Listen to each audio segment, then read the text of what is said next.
All right, now 50. Do I hear 100? 100 looking for 150. Sold it for $200 right there. Now who wants this truck? Looking for 5,000 to start. The auctioneer almost didn't bother calling out the last lot of the day. Half the crowd had already packed up their lawn chairs and headed for their trucks. Nobody wanted a collapsing barn sitting on 11 acres of rocky ground outside Marshall County, Kentucky. The roof had caved in on one corner. The wood was gray and split from 60 years of weather. Most folks figured it was worth more as kindling than as a building. That's when Ruth Ann Callahan raised her hand. She was 63 years old, a widow for going on 4 years, and she'd driven out to that farm auction on a whim, mostly because her late husband Dale used to love these things. He'd drag her along every Saturday, poke through old tools, talk to men he'd known his whole life. After he passed, she stopped going. But that morning, something told her to get in the truck. $500. That's what she paid for 11 acres and a barn that looked like it might fall over if you leaned on it wrong.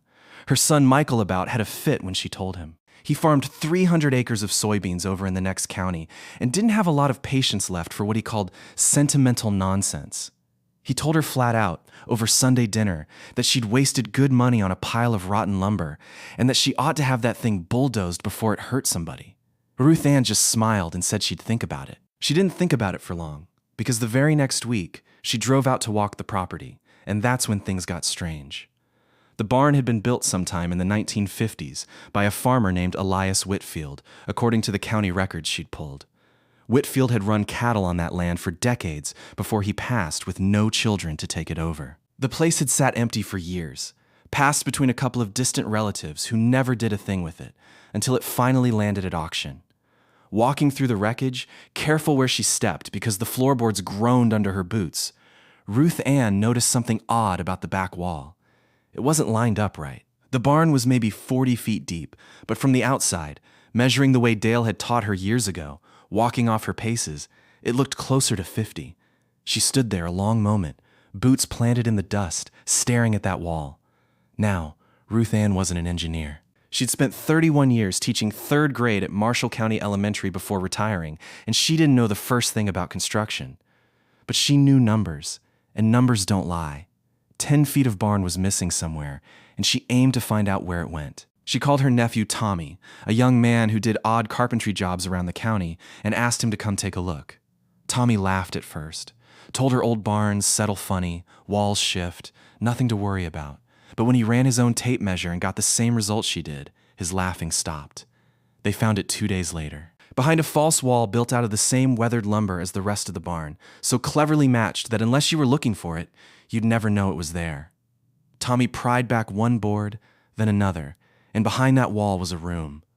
A hidden room, maybe 10 feet by 20, dry as a bone despite the roof falling and everywhere else, like it had been sealed up tight on purpose. Inside sat 11 wooden crates, stacked 2 and 3 high, covered in a canvas tarp gone stiff with age. Ruth Ann said later she stood in that doorway for a full minute before she could make herself step inside. Something about disturbing a place that had been sealed shut for 70 years felt like waking somebody up who'd been sleeping a long, long time. The first crate they opened held tools. Old hand tools, the kind blacksmiths used to forge themselves, wrapped in oilcloth and packed in sawdust to keep the damp off them. Some were rusted through. Others looked almost new, like they'd never once touched a piece of wood or metal. The second crate held something stranger, bottles of whiskey, dozens of them, unlabeled, sealed with wax. Tommy whistled low and said his granddaddy used to talk about men who hid liquor back during Prohibition, and later during hard times when a man needed extra cash, and the taxman didn't need to know about it. Ruth Ann didn't touch the whiskey. She had Tommy call the County Historical Society instead, a decision that turned out to matter more than she ever expected. That's when they met Harlan Voss, a retired history teacher who volunteered at the county archives and had spent the better part of 40 years piecing together the stories of Marshall County's old farm families. Harlan was in his 70s himself, sharp as a tack, and when Ruth Ann told him about the barn, about Elias Whitfield, about the hidden room, he got quiet in a way that made her nervous. He told her he'd heard stories about Whitfield his whole life, stories that never quite added up. Whitfield had been a cattleman, sure, but he'd also been known, quietly, as one of the best blacksmiths and woodworkers in 3 counties.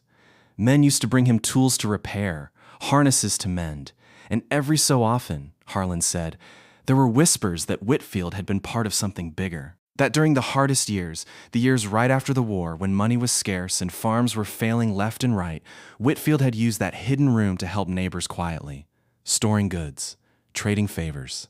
Some folks said he even helped families hide what little they had from banks that were foreclosing left and right, keeping seed money and tools safe until a family could get back on their feet. Nobody ever proved it.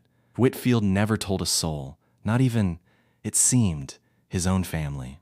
He just kept building that reputation as a stubborn old bachelor who kept to himself, while quietly, it seemed, holding half the county together during years that could have broken it. The remaining crates told the rest of the story.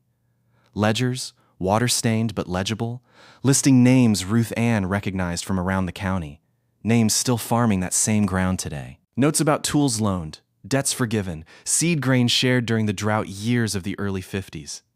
And tucked at the bottom of the last crate, wrapped in wax paper, a stack of silver dollars, nearly 200 of them, saved up over years it looked like, meant for something Whitfield never got to use them for.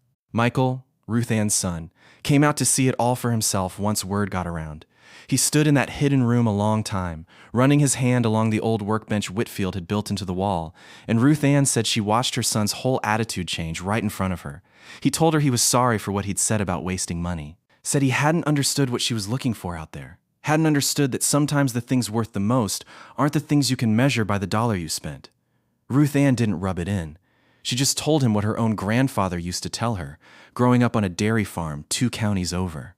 He used to say that most people walk right past their opportunities because opportunities rarely look like much of anything at first. They look like broken down barns. They look like rusted tools nobody wants. They look like a pile of rocky ground that nobody thinks is worth $500. But if you're patient and if you pay attention, sometimes the thing you almost didn't buy turns out to be the thing that was waiting on you the whole time.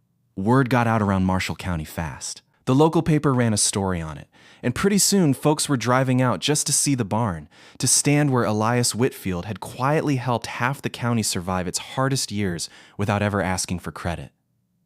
The Historical Society asked if they could preserve the hidden room as it was, turn part of the property into a small exhibit on rural self-reliance during hard times. Ruth Ann said yes without much hesitation. She didn't need the fame. She didn't need the silver dollars, either, though she did donate most of them to a scholarship fund at the local high school, one for kids planning to study agriculture or trade work, the kind of practical skills Whitfield himself had lived by.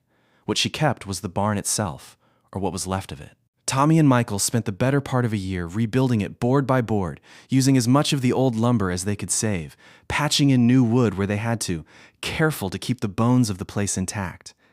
It wasn't fancy.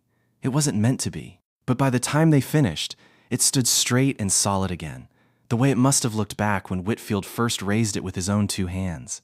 Ruth Ann held her granddaughter's wedding reception in that barn the following autumn. String lights hung from the rafters, hay bales set up for seating, and somewhere in the walls, still, was the memory of a man who'd spent his life quietly taking care of his neighbors and never once asked for a thing in return. Harlan Voss came to that wedding too, an old man by then, and he told Ruth Ann something she carried with her the rest of her life. He said history doesn't always get written down in books. Sometimes it gets built into barns and buried under floorboards and passed along quiet, from one generation to the next, waiting for somebody patient enough to go looking for it. Ruth Ann liked to tell people, whenever the story came up, that she hadn't bought a barn that day at auction. She'd bought a lesson. That the things folks overlook, the broken down and the forgotten, the things everybody else walks right past, are sometimes carrying more value than anybody bothered to imagine. All it takes is somebody willing to look a little closer, and the patience to see it through. That, she said, was worth a whole lot more than $500.